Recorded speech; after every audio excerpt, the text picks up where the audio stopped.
Cuéntame cuál es el problema que hay aquí en el Parque de María Luisa, con qué especie invasora, digamos, es la que está causando aquí problemas. Bueno, pues aquí el principal ejemplo que tenemos, pues un ejemplo típico de lucha entre dos especies. Por un lado tenemos la cotorra de Kramer y por el otro, bueno, pues tenemos una población de murciélagos gigantes. Y es una lucha entre ambas especies porque coinciden principalmente por el tema de donde anidan. Las dos buscan huecos, principalmente en árboles grandes, como pueden ser los olmos o las palmeras, y sí que estamos detectando, bueno, pues que hay una competencia y un desplazamiento de los murciélagos en favor de las cotorras. Motiva que, bueno, que esos murciélagos que están fuera enfermen, contagien al resto y al final no es necesario una alerta de que contamine todo el espacio, sino que simplemente con un poquito pues ya tenemos un problema que nos puede hacer perder toda la población de murciélagos. El de la cotorra de Kramer es un buen ejemplo de especie invasora, aquellas que son introducidas de forma voluntaria o accidental en un espacio que no es el suyo, acarreando consecuencias ecológicas, económicas y sociales. En España, este tipo de especies son la segunda causa de pérdida de biodiversidad. Conoceremos de cerca a estos incómodos inquilinos que ponen continuamente en peligro el equilibrio de nuestro ecosistema.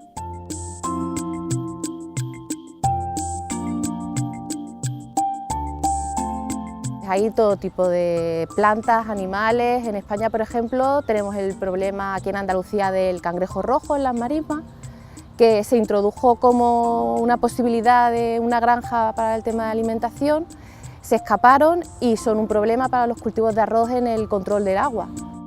También, por ejemplo, en la zona de Gibraltar, el alga asesina está acabando con las praderas de Poseidonia, que eran la base fundamental de los ecosistemas marinos en esa zona.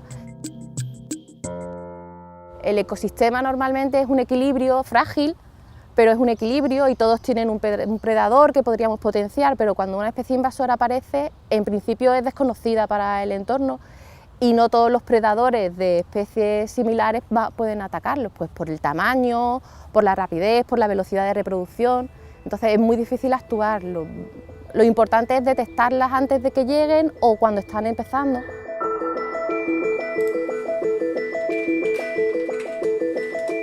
Es en este punto donde el consultor ambiental y exalumno de la Universidad Pablo de Olavide, Iván Lobato, ha dado con la clave, al desarrollar el que ha denominado como método de la matriz Gago, una herramienta de detección temprana de este tipo de especies que permite catalogarlas y decidir si es necesaria la actuación. El método de la matriz Gago funciona en base a 3 fases muy intuitivas. La primera de ellas lo que hace es centrar los esfuerzos en aquellas especies con una mayor probabilidad. De manera que, bueno, que lo que hacemos es coger las especies nativas con las que son susceptibles de ser exóticas, las cruzamos en función de unas variables, las que son una competición negativa para las nativas son las que me interesa, donde yo centraría mi foco de atención, las llevaría a la segunda fase, que es el análisis de vulnerabilidad e invasividad. Tenemos unas características de la especie y en función de las estadísticas de las invasiones precedentes, pues tenemos un valor de riesgo por encima o por debajo. ¿Qué está por encima de un umbral? Pues tenemos una especie que catalogaríamos como invasora. Y a partir de ahí, bueno, pues lo que queda es decidir si actuamos o no, que en este caso, bueno, pues aplicaríamos una fórmula donde valoramos el riesgo, los daños, sobre qué sectores recaen esos daños, ¿no? El campo de mercado que tiene esta herramienta, pues tanto administraciones públicas como empresas que se quieran dedicar a, bueno, a mejorar la calidad ambiental del entorno. Antes era más complicado. En realidad, al no existir un método, al no existir una herramienta de trabajo, lo que había era mucha información. Es decir, trabajar con mucha información siempre es más lento, siempre es más subjetivo y siempre es más pues, difícil. La utilidad principal de la herramienta que se ha generado, ¿no?, con la matriz Gago, realmente lo que creo que puede permitir a las empresas, a la administración, es tener una herramienta como tal, es decir, un elemento homólogo en cada una de las empresas, en cada una de las administraciones, para hacer un mismo estudio. Pero sobre todo es agilizar el trabajo y tener una homogeneización a la hora de hacer el estudio, a la hora de plantear soluciones y, bueno, y a la hora de gestionar, como quien dice.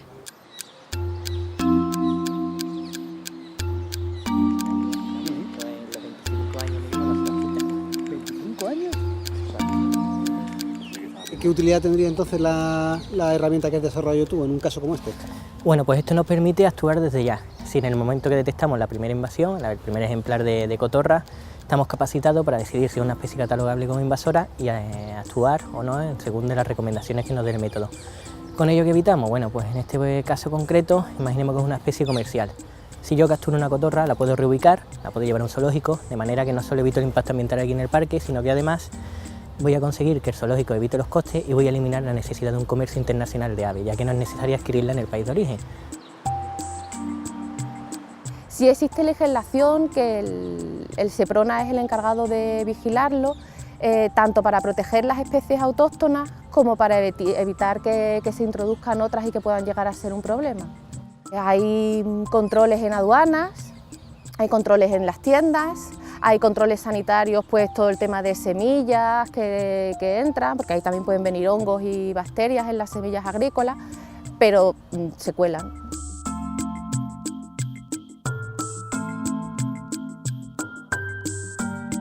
La finalidad es hacer primero la base de datos de cada espacio natural, de manera que bueno, en ese momento, cuando yo detectara una especie, ya directamente me iría a mi listado, ya tengo la base de datos preparada, la introduzco y directamente el ordenador me da ya el valor de si es catalogada y de si tengo que actuar o no.